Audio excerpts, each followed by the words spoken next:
Studio this morning, going to take a look at this issue after talking with a legal expert about this strategy and whether or not it could work.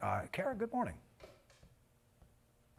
Good morning, Mark and Tracy. Well, that 14th Amendment was passed after the Civil War, and I have it right here behind me, at least half of it. In short, it says that the validity of the United States debt shall not be questioned.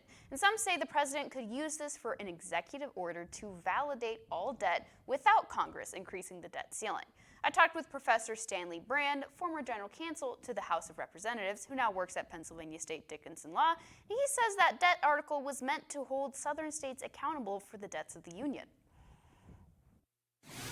It came about after the Civil War when the Confederate States were re-entering the Union, and there was concern in the Congress that they might attempt to repudiate the debts that the Union had incurred in fighting the war. And so they put in a specific provision to sanctify, if you will, the debt of the United States. Repudiate is another word for denying. So when the amendment passed, Congress worried that southern states would ignore the Union's debt built up by the war.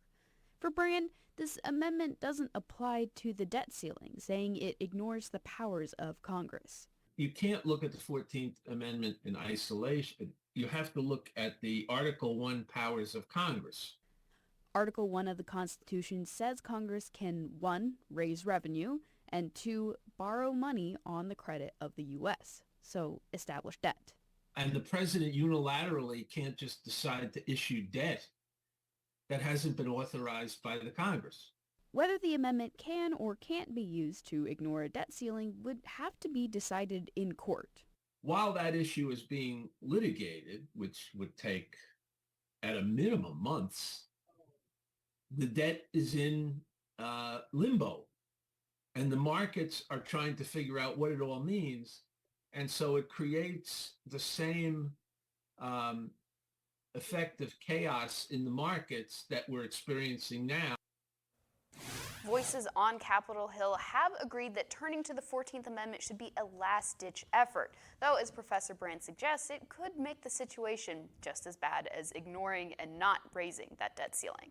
Kara Jeffers, Erie News Now. Mark Tracy, back to you. All right, thanks, Kara. Some good information.